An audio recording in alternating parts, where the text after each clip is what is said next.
Well, it's just gone 12 noon in London, 7 a.m. in Philadelphia, and around the world, it's time for the Muckrakers with me, Andrew Eborn. And here on the Muckrakers, we pledge to continue tackling the most pressing and controversial news issues of our time.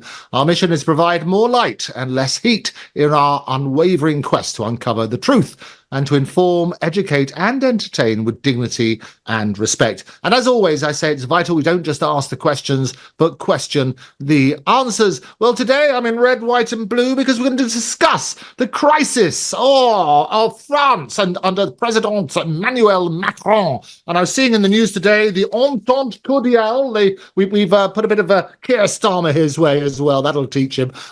Anyway, to help me unpack all of this, I've got TNT host James Freeman, who loves everything to do with France. He's a francophone, a world expert on that. But also Dr. John Laughland, who I remember very well coming on my show last time. Welcome back to both of you. Thank you. Hello, Andrew, and hello, viewers. It's good to see you.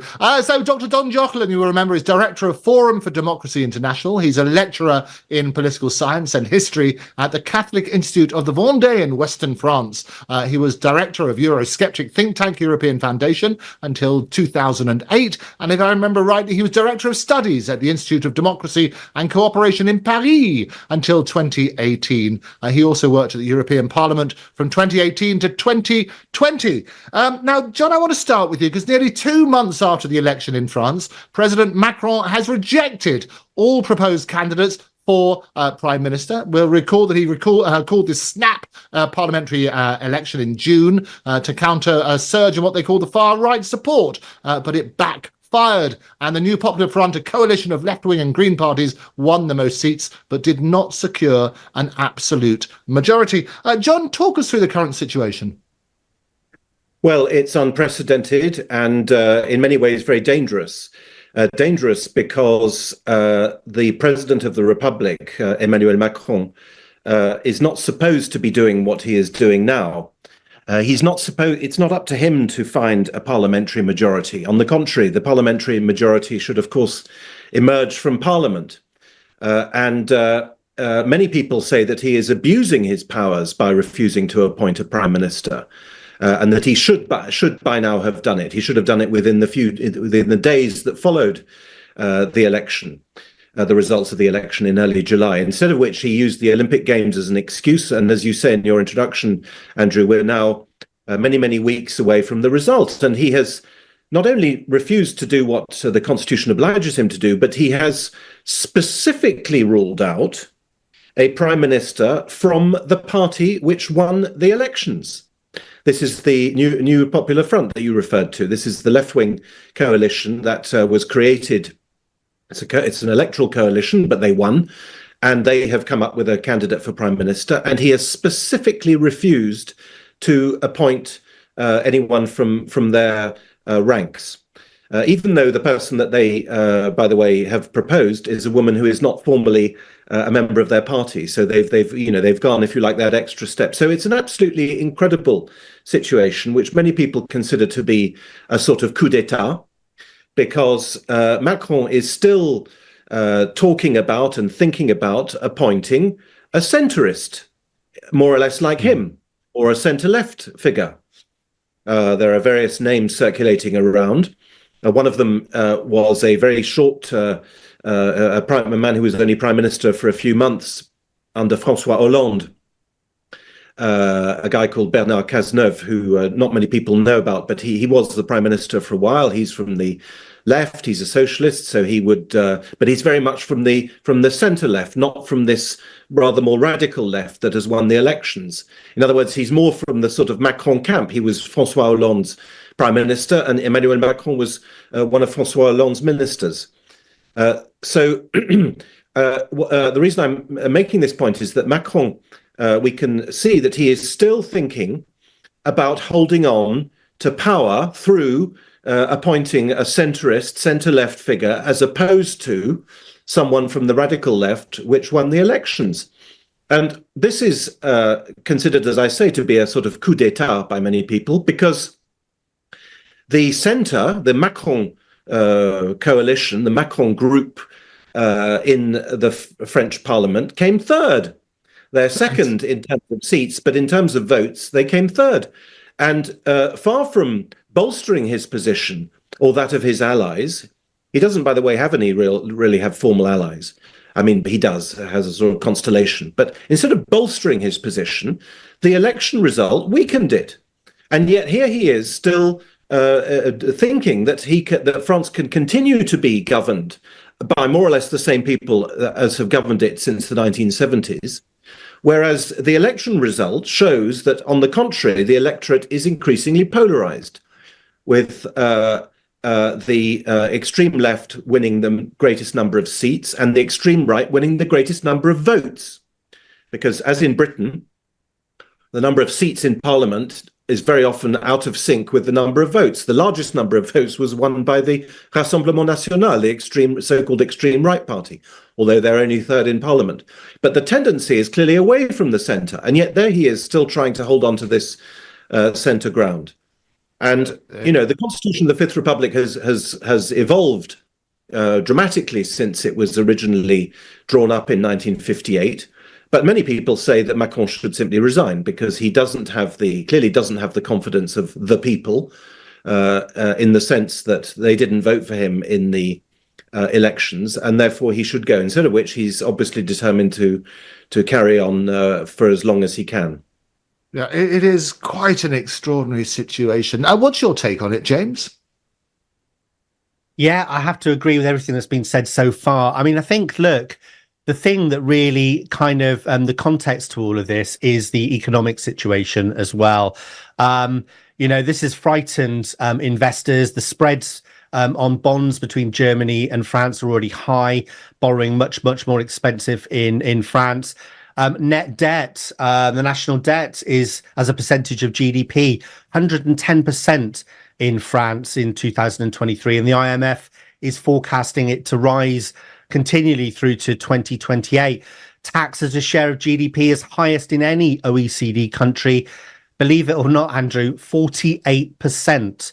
48%, good heavens. Yeah. I mean, the average for OECD countries is 34%, to give you an idea of sort of the context to that. Government deficit is 5.5%. And EU rules actually, they ban deficits of over 3%. So France is actually on the naughty step at the moment with the European Commission. It was put under disciplinary procedures in June over its excessive budget deficit. So that's kind of the backdrop to all of this. And, Macron, he had the Olympics as cover for a while. So, all of the focus went away from this. But this is having a huge impact on France in terms of the uncertainty it's creating. Of course, the Parliament is supposed to put forward the budget for next year imminently, and we haven't even got a government in France. So, yeah, it is very, very worrying. And of course, France is the second largest economy in the EU. So this affects not just France, but the wider EU economy as well. Yeah, excellent points. And obviously Macron's credibility as a result is being diminished daily. I mean, far-right leader Marine Le Pen, who was the big star and everybody thought she would even get elected, she's accused Macron of creating chaos by prolonging the crisis. Macron, as you say, aims to find a prime minister who can gain cross-party support, but parties are reluctant to cooperate. What's going to be the solution to all of this, John?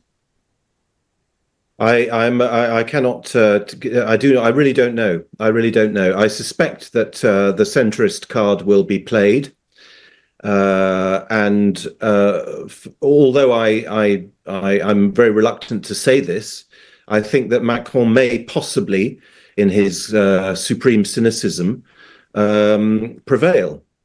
Not because he has any support, not because he has the right to do what he will try to do, but because of the other thing which I haven't mentioned, but which is probably obvious to you and our viewers, and that is, and listeners, and that the extreme left and the extreme right obviously don't want to cooperate with each other. They could vote Macron out of office. There is a destitution procedure in the French Constitution, like the impeachment procedure in America. And they could get rid of him completely if they voted together. But they won't, because the extreme left hates the extreme right. and they would never cooperate together with them. When they got elected, the extreme left deputies refused to shake the hand of the young man who was formerly taking the votes as people filed up. There's a little ceremony where you go up to the front and you register yourself, and the tradition has it that the youngest deputy, the youngest member of parliament, gets to take this vote and shake the hands, and they all refuse. And because he was from the Rassemblement National, they all refused to shake his hand, just to show the extent of the animosity. So it may be that the centre ground will prevail. James just said that they are supposed to do their budget. One of the most cynical things that Macron, or rather Gabriel Attal, the incumbent prime minister, is doing is indeed putting in place the procedure for the budget to be passed. Whereas, of course, a government like that, which is a caretaker government, should not be taking decisions of that magnitude. But Macron is literally pushing everything to its absolute limits. I think because he knows that the extreme left and the extreme right, will not gang up against him. For the reasons I've just given. And therefore, it may be, I mean, it would lead to great instability, I think, and certainly great discontent in the country. And after all, September, when everyone comes back from holiday, is traditionally a time of big protests. Indeed, there will be a big protest on the 7th of September, next Saturday. So it's a recipe for severe strain. But France, I'm afraid, is used to that. It's very bad for the country, but I don't entirely rule it out as a scenario. Yeah, interesting stuff. And Macron interim government at the moment is led by Gabriel Attal. Will continue until a resolution is found. What do we know about him? I better start with you, James. Do you know much about him? I don't, Andrew. So you can pass that one to John. Okay. I'll be honest. There you go. Well, tell us. You're probably not alone, you see, and this is my point. John, fill us in. Well, I mean, I've forgotten now when he was appointed, but it was only a few months ago. Yeah. He is a young man. He's gay, openly gay, which, by the way, only nourishes the rumors about Macron himself. But anyway, that's perhaps not relevant to the political discussion we're having. He was the spokesman for Macron's political party. He's a young man who, like many successful young men, is basically quite pushy and ambitious. He rose, as I say, to be party of government spokesman, in fact, in Macron's first term, and then became briefly Minister of Education and now Prime Minister. He's a product of, the elite schools of France. It's rather interesting to map his career. He's moved in his career from where he was born in the 6th arrondissement to where he went to school in the 7th and where he's now working in the 7th. He's moved maybe a few hundred meters from his birthplace. He's grown up literally in this gilded corner of Paris. So he's very much a product of the elite and indeed a representative of the elite, centrist, opportunist, quite a good speaker, quite clever, and so on. But ultimately, I would say insubstantial. Okay, very good. Well, we need to get a way forward. We're going to be unpacking more of that and also looking at Telegram and the arrest and charge of the CEO and Macron's relationship with him, as well as the Olympics and the relationship with Keir Starmer, who's over there at the moment spreading Starmageddon in foreign parts. Don't touch that dial.